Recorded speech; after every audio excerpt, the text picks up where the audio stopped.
Hello, I am Panos Kotzathanasis, and this is Asian Movie Pulse Interviews, and I'm here with Amir Muhammad, director, producer, owner of Kuman Pictures. Hello, Amir.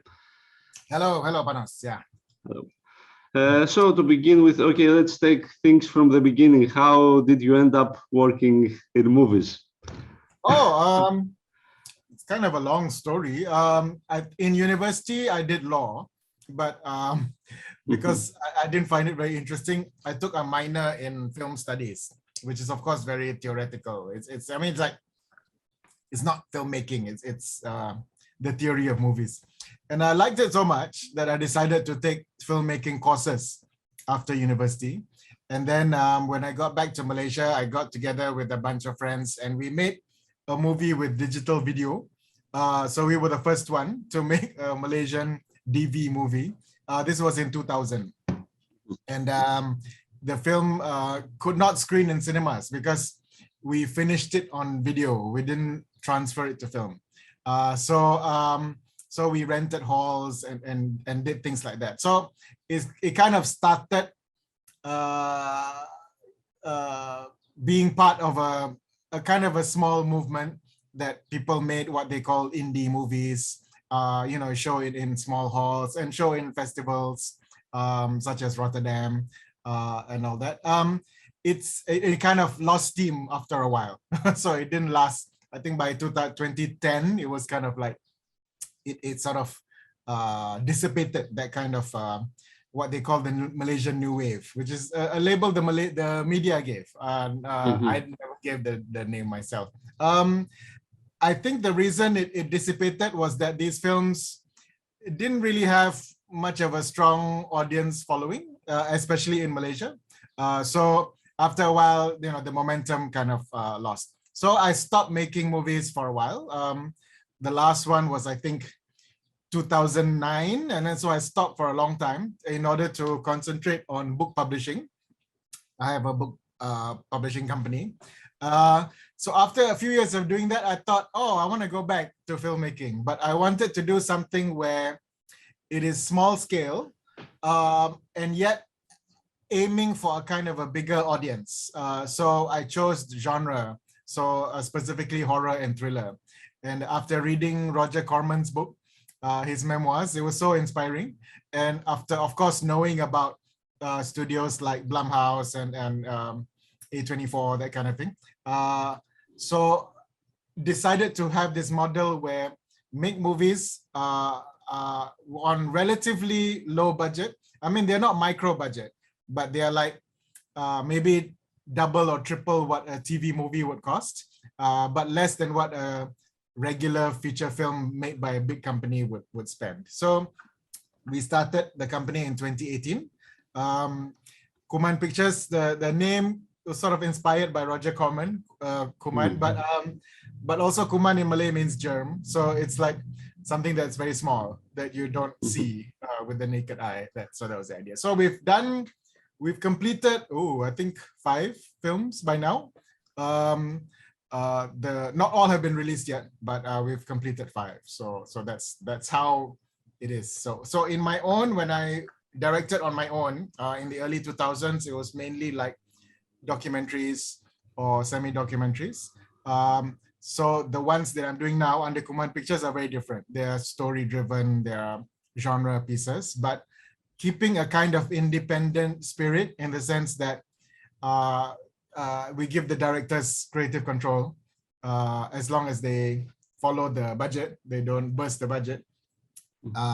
So our first 3 films were Two Sisters, which was in Mandarin, and then the second was Roh, which is in Malay, and the third is Irul Ghost Hotel, which is in Tamil, and the fourth is Ceroboh, which is in Malay again, and the 5th is called Dai Dai Top Student, which is in Chinese, which is in Mandarin again. So in Malaysia, we have these 3 main languages, but usually companies will focus on just one.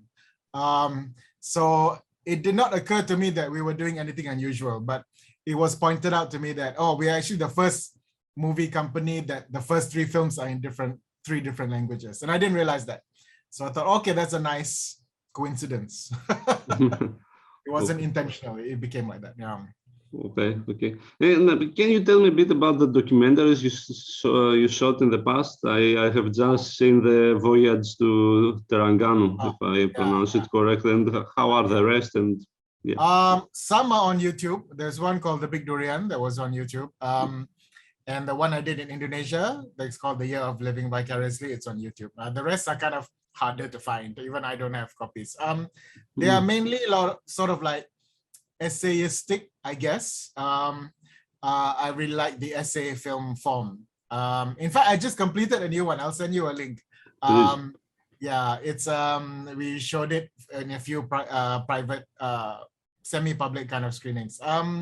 So they're not really commercially viable at all. It's the kind of films I enjoyed watching when I was in film school, I guess, made by people like Chris Marker and that kind of thing. Errol Morris. I'm not saying it's their level, of course, but it's and a filmmaker who I really like, who I think should be a lot better known, is from the Philippines. His name is Kidlat Tahimik. And Kidlat Tahimik makes these documentaries that are very personal and very quirky, and they just have this very wild kind of aesthetic sometimes, but sometimes it's very straightforward. And he mixes, you know, East and West and past and present and myth and fact and that kind of thing. So I really like that kind of thing. So I decided to do something like that, but in my own way, because I kind of started off as a, you know, I wrote for the newspapers, so I had newspaper columns and all. So it had, there are certain issues I was interested in to do with the country, really. So I chose the movie form or the documentary form as a way to expand on that. You know. So the best known one, I think, is called The Last Communist. It was in the Berlinale, and it was but it was banned in Malaysia. And my reaction when it was banned was to make the sequel, which was called, in English, it's called Village People Radio Show, which the Malay title is totally different. And both are about the sort of history of the communist movement in Malaysia. But the first one in particular, it was about former communist leader who was still alive when I was making it, but already quite old. And I chose not to show him at all. So you don't even see a picture of him, which some people found strange, because it's like, where is he? So I think I wanted to emphasize the fact that he's actually absent. He's not here. He was in exile in Thailand. He was not allowed to come back. So I didn't even like want to meet him, because it was more like the documentary was about his image and what people have said of him and all that. And most of the time people aren't even talking about him. They're talking about other things. Yeah. So that was, I guess, the best known, because it got a lot of publicity when it got banned. So it was, and this was before social media, luckily, because if not, then I think it would be quite uncomfortable to have people attacking me, which was happening in the newspapers, all that. It's like people saying I'm a communist agent and things like that, which is like, and you know, it was just very bewildering to have this concentrated campaign to get it banned and to get me punished and you know, to get that kind of thing. But nothing happened. I mean, it just got banned. Nothing happened to me personally or whatever. I just moved on with my life. Yeah. Okay. So yeah, those are the kind of things I did. Yeah. Okay, so how do you balance this thing that you are directing documentaries but you are producing horror films? Is like, I think everybody has contradictions. Like it's that famous Walt Whitman. Is it Walt Whitman? Who was like, I am multitude. No, is it I'm multitude? I am. You know, there's a famous poem. I can't remember the exact lines, but it's like, I embrace contradictions, because I think everybody is very contradictory. But so might as well embrace it. So so on the one hand, I make these cheap horror, well, relatively cheap horror films that I want to sell and make money. but we also have a royalty system. We share it with cast and crew. We are the only Malaysian company that does that. Maybe that's a legacy of my interest in communism. because communism, of course, in theory is beautiful because it means everybody shares. But of course, in practice, we have seen, many disastrous examples of how that is implemented. So this is like the ideal communism where, I'm not jailing anybody. I'm not putting anybody in gulag or whatever. And but we share our earnings. Yeah. So I see that the things I do now, I'm trying to do one video essay per year. That's the goal I set of myself. And the things I do is totally not for profit. It cannot be sold literally because I don't have the rights to, footages and all that. But it's more to do with, I kind of find it enjoyable and that process. So I will keep doing that. Yeah. So, and the movie side it's interesting as well. But it is part of an industry. So you work within the industry. You have all these various rules and all that. So the ones I do for myself is just you break all these rules. So I think both are important to do simultaneously. Yeah. And what about your work in publishing books? How's that going? We've published about 270 books by now. Oh, really? In the space of I started in 2007. 27, is that the right way to say it? 2007. So in 15 years, I've published about 270. They are mainly pulp fiction. My current company is called Fixie.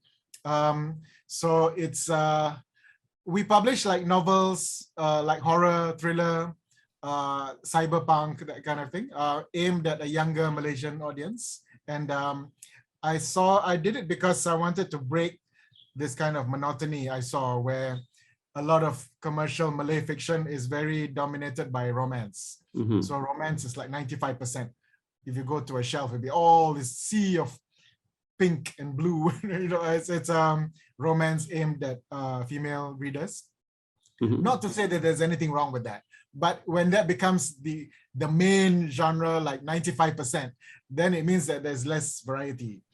So I started this on the simple premise that if I were a teenager, I wouldn't want to read these books, these romance books. Or maybe I read one or two. I wouldn't want to read so many. So if I were a teenager, I would look for, thriller, horror, that kind of thing. So I started publishing to cater to that. And unexpectedly, it became much more successful than anybody anticipated. People thought I would just publish like 10 books and then kind of go away. But it's still there. Yeah, so that's something I learned as well. That you only know how something will succeed once you do it, because there are so many reasons not to do things. So might as well just do it, and maybe you will succeed, maybe you will fail, but you never know until you do it. Yeah. What language are the books in? Mainly in Malay. Because that's the main language of the country. If you want to sell a lot of copies, you have to publish in Malay. Some are in English, yeah. Okay. The English sales are much lower, yeah. And have you ever thought of adapting any of those books for Kuman Pictures? Not under Kuman, because writers, novelists, they tend to have very wild imaginations. So if you were to translate similar to what the book is, it will cost a lot, because there will be explosions, there will be zombies, there will be car chasers and all these things. So I decided that the movie side has to be separate. We develop original stories as a movie, that kind of thing. But on the book side, we have sold the rights to other movie companies who have bigger budgets. So we've sold the rights to, I think, about six books by now. Not all have been produced, but the rights have been sold, yeah.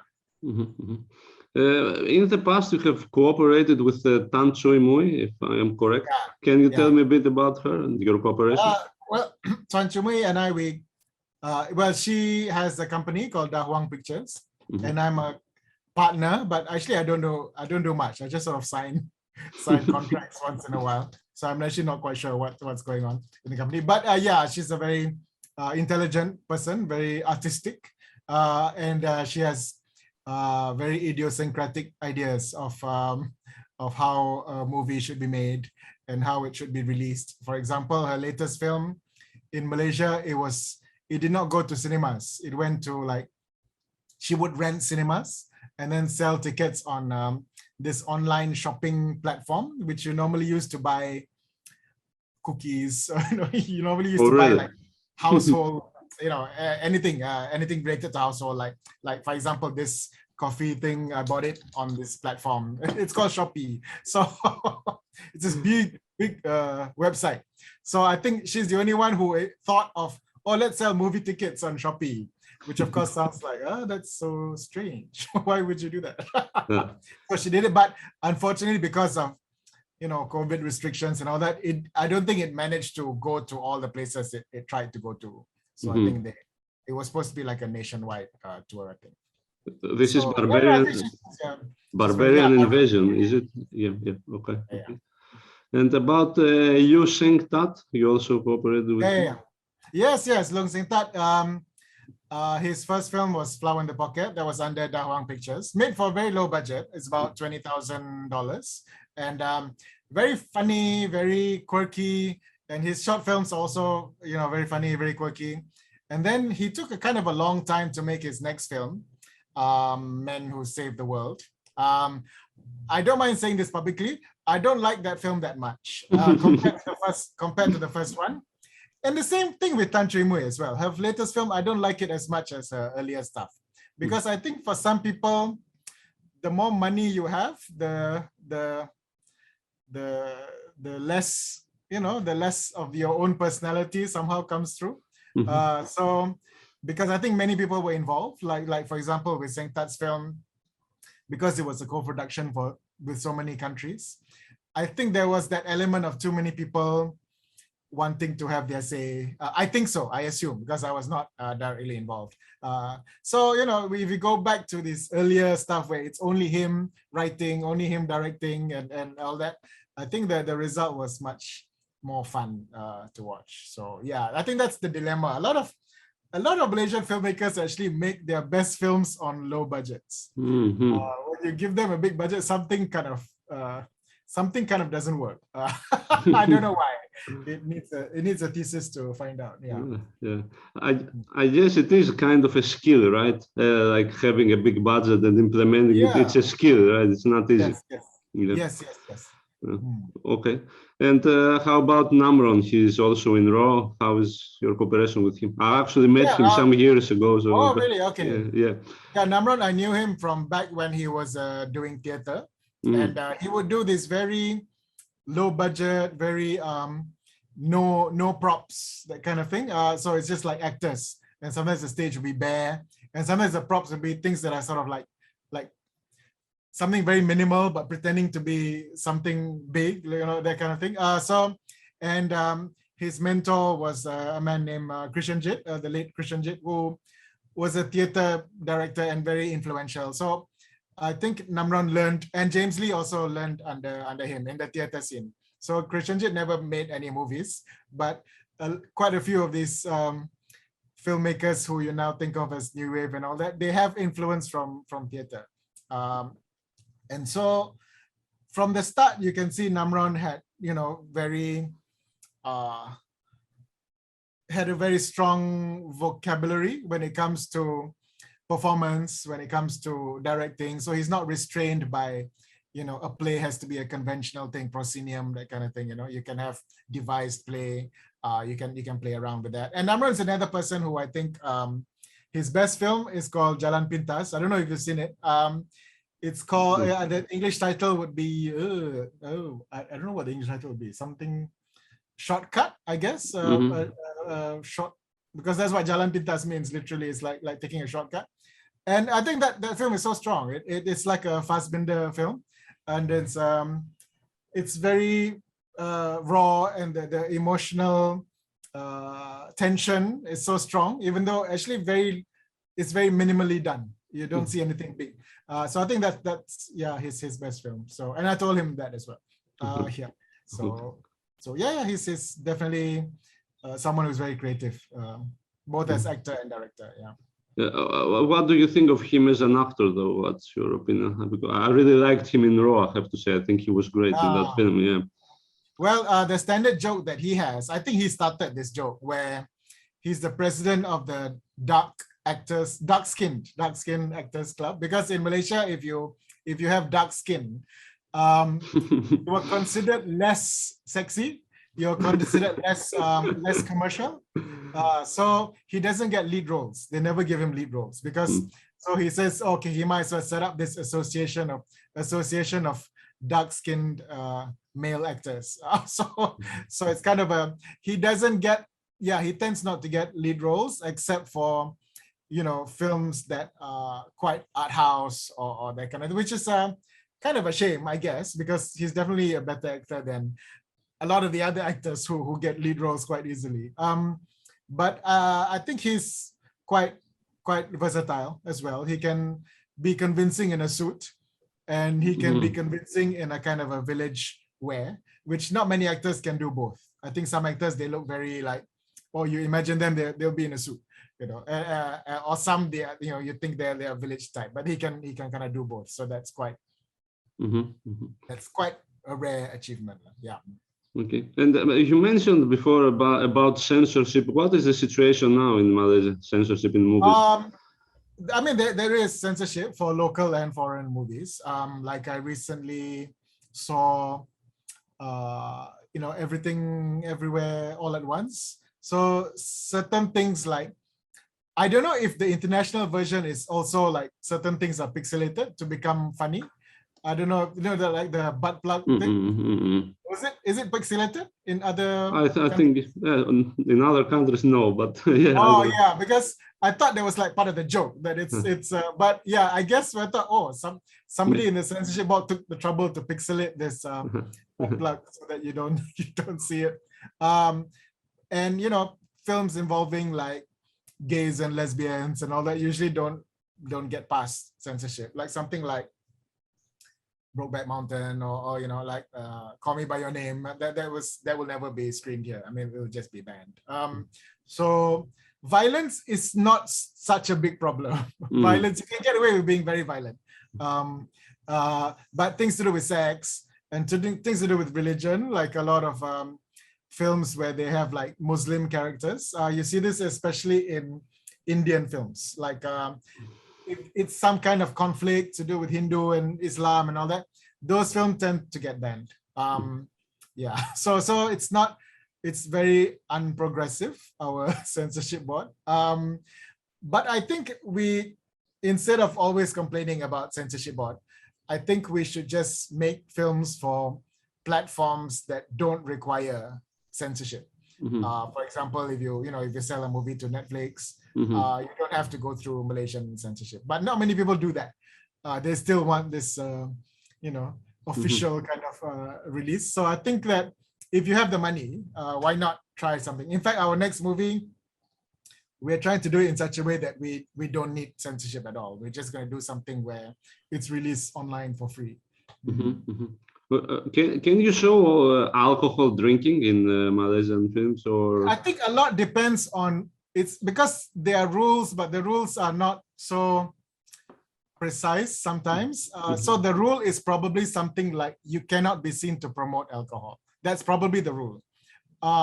It's not like, you cannot hold, it depends on who, because the rule I think can be quite vague, general, but it depends on who is interpreting it. So, I mean, definitely I have seen movies with alcohol, but it depends on the context. Like if you show somebody is like drunk and that means he's a bad person, I think it should be okay, rather than showing he is a good person and he also drinks. And this only applies to Muslim characters. If it's a non-Muslim character, they can drink, there's no problem. But things like nudity, that one is very objective. Like you cannot show nudity. That it's very. But things like a lot of the others are very like subjective. It depends who is on the board. Our first three films, the first two films had no cuts at all. The third film had some minor like profanity, like just like rude words, they were beeped out. So it's just fine. We took that. I think there were three cuts. Not cuts, it's just the dialogue is muted. But never had any major problems. Like they never told us to like reshoot, because some other films I know where they faced very big problems, like they had to reshoot really. And then once you're doing that, you know, you increase your budget. And is the censorship board paying for this extra days of shoot? Of course not. It still comes from your pocket, right? So I know of one film also that they sent the script to the censorship board, and the script was approved. And when the film was shot according to this script, they had problems with it. They said, "Oh, you have to reshoot." So what is the? It's just very inconsistent. It's quite arbitrary. And okay, since you mentioned Netflix, what is your opinion of the streaming services right now? The impact they have in it's great, because more choice is always great. I mean, sometimes, of course, some people, older people like myself, you're kind of nostalgic for the time when you know, everybody gathers around TV and watches the same thing. Because Malaysia, up until the 90s, we had only 3 TV stations. Up until the early 90s, I think. So everybody kind of saw the same things. So you have this kind of feeling that, oh, we're all very harmonious, because everybody saw the A-Team, everybody saw Cosby Show, everybody saw whatever Japanese, there's a very popular Japanese thing called Doraemon. So everybody, you know, everybody has the same references. So now it's very split.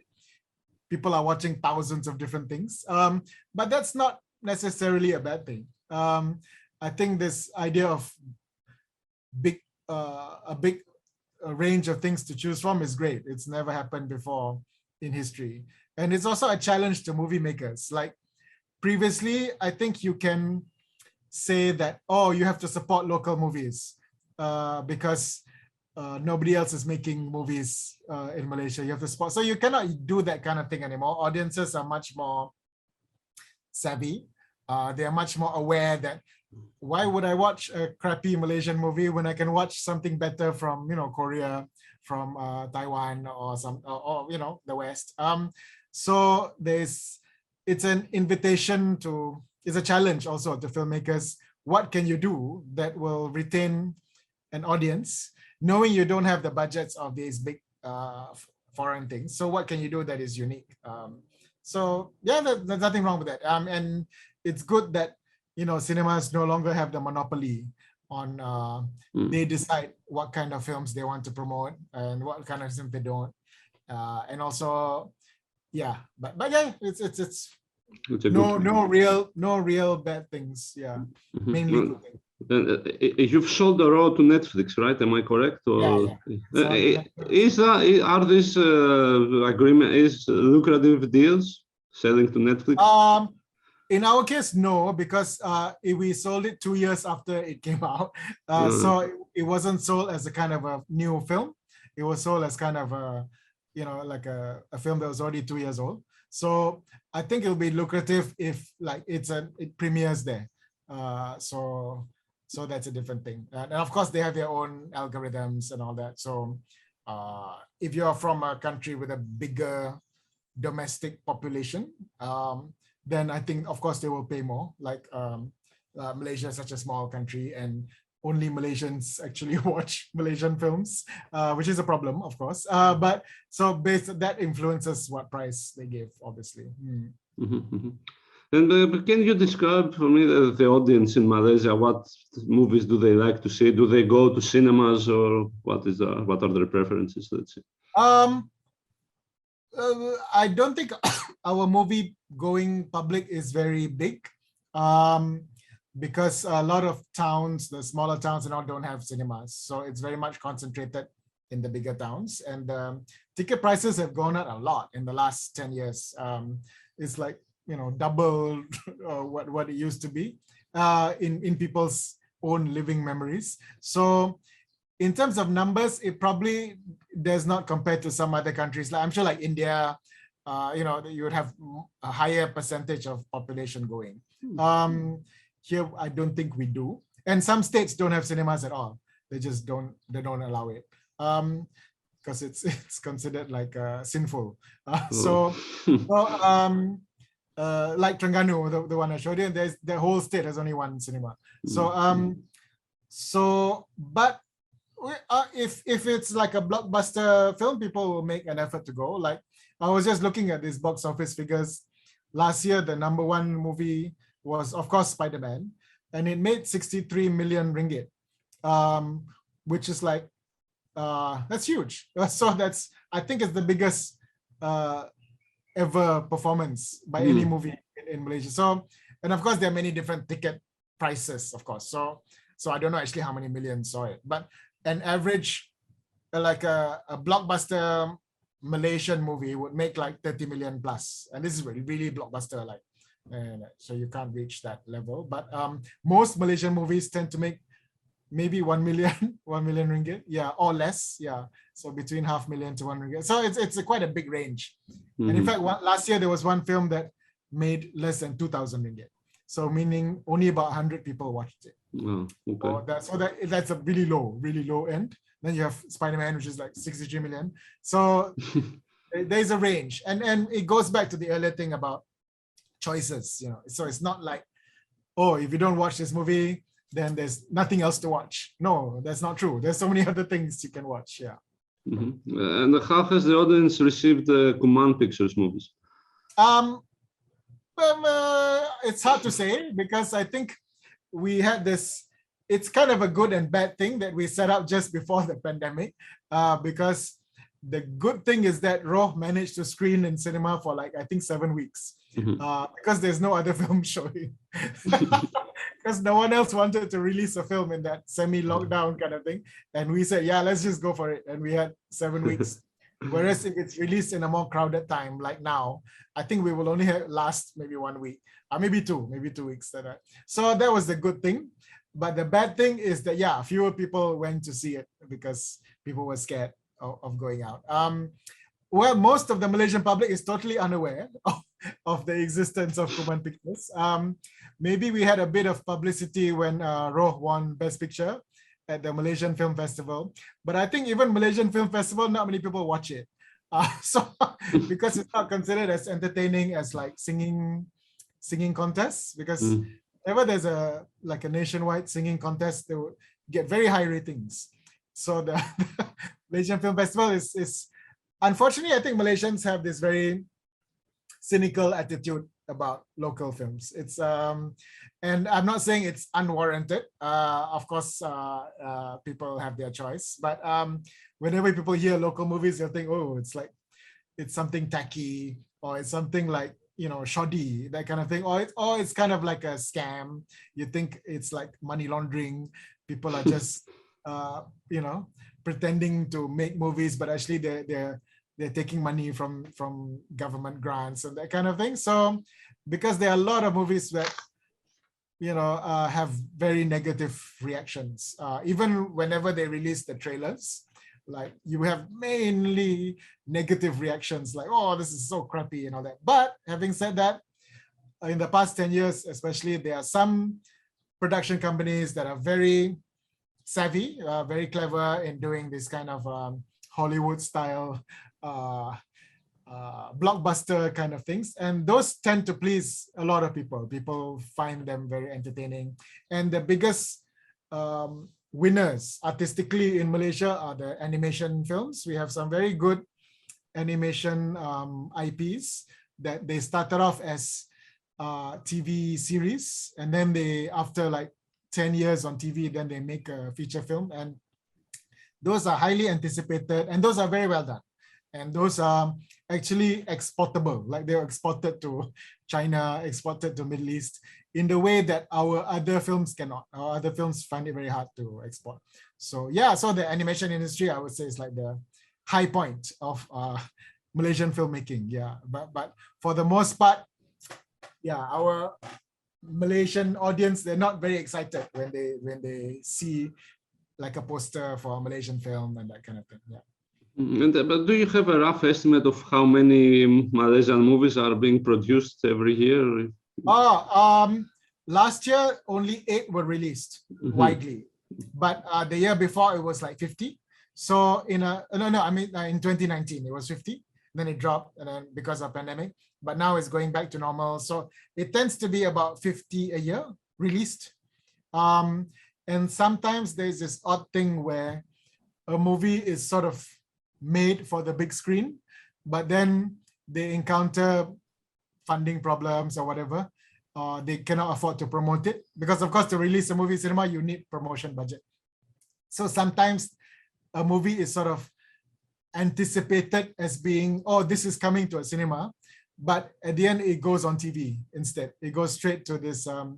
We have this platform called Astrofirst where it's a TVOD. So you pay the price of a cinema ticket to watch it within, I think, 48 hours. So it's like, and that some films go straight there instead of going to cinema. And some films do very well by doing that.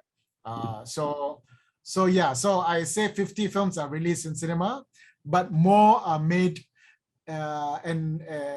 because they end up premiering in other platforms. So they premiere on Netflix or Disney Plus, that kind of thing. Okay. And does the government help with financing at all, or?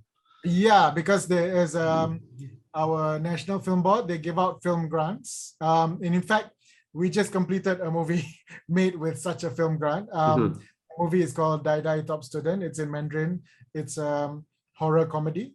So it was a part of a government sort of a grant scheme to encourage people to make movies again during the pandemic. Yeah, we were quite. It was a grant that was announced very quickly. It's like, oh, there is this money, and then so you apply quickly, and then we got it. So that is the first movie. So that's our 5th movie, and the first one we made with a grant. The other 4 are not. It's our own money. So, but there are other filmmakers. I can assure you that every single film of theirs was made with grants. So it's kind of a spectrum. Some people rely on grants as their sole source of funding, and they keep making film after film like that. But most will have a kind of a mixture. You know, have a bit grant here and then a bit of your sort of private money. Okay. So yeah, I mean there is financing for movies, definitely. Yeah. Is piracy still a problem in Malaysia? Or? Piracy always was a problem. Of course, it's a different form of piracy now. Now it's download. Now it's digital, right? It's online. So there's a lot. Like especially if a film comes out on Astrofirst, which is a TV thing, of course. Like 2 days later, you can find it online. People will share it on Facebook. People will share it on Telegram, which is this app. So yeah, it's always there, and I don't think you can completely stop it.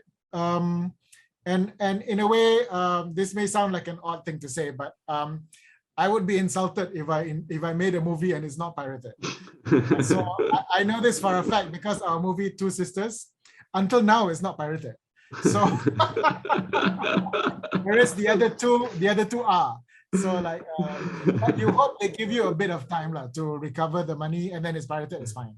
You don't pirate on the first day, right? But yeah, I don't think it's something you can avoid. And speaking from my communist perspective again, I think it's not necessarily a bad thing, because I think piracy is it's a parallel economy.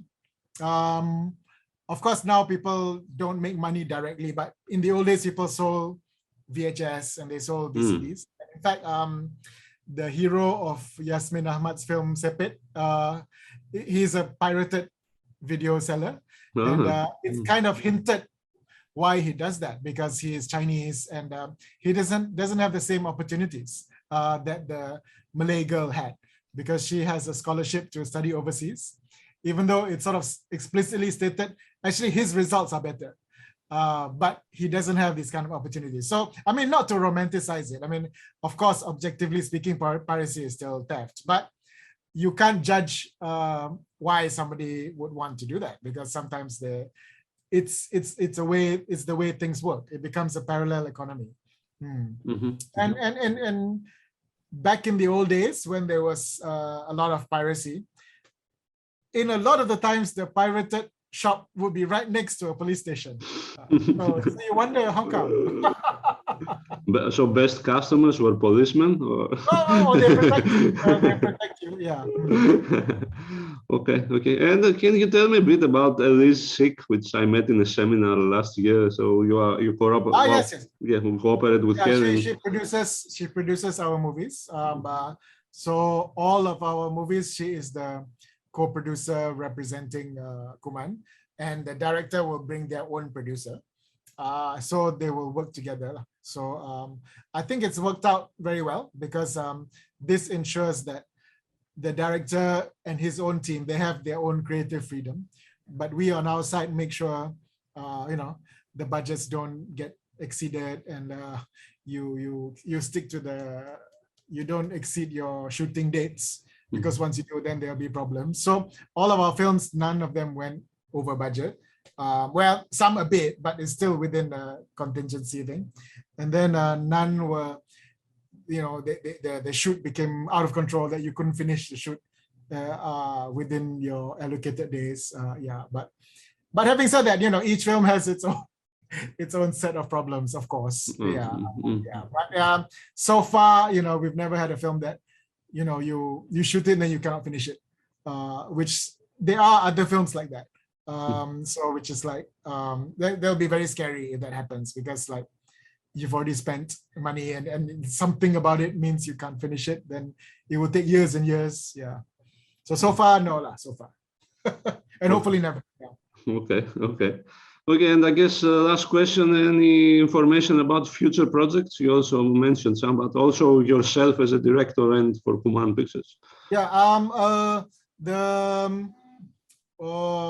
are planning a crowdfunding movie. Actually, we haven't announced it yet. And we love the script. We first read the script 3 years ago. And when we first read it, we thought this script is so good, but it will never get past censorship board uncut. They would want certain cuts because it's about racism and all that. And I thought it's such a shame, because if you make these cuts, the film won't be the same. It'll become something, whereas I think the strength of this film is that, it's quite straightforward in some ways, even though it's kind of a fantasy film. So we kept it for like 3 years, not really knowing what to do with it. And finally this year we decided, why not we go through a crowdfunding route where people give us money to make it, because otherwise the film cannot be made. But in return, the film is available for free, so we don't make money from it. So I think that's because there's never been a crowdfunding movie in Malaysia before. So it may not succeed, who knows? We may not get our target, but we will shoot something. Even if it's a low budget, we will shoot something with that. So that's the promise. So that is the next one. And the one after that is will be the winner of our script writing contest. Every 2 years we have. So we don't know the winner yet because the deadline is at the end of this month. So by July, we will know the winner. And hopefully we can shoot that also end of this year. And that will be directed by Amir, is one who directed Roh. Okay. Well, I guess that's it. Thank you very much. Thank you. I will give you that link I talked about. Yeah, sure. Okay. So this was Asian Movie Pulse interviews from Panos Kotzathanasis and Amir Muhammad. Have a nice day. Bye. Bye-bye.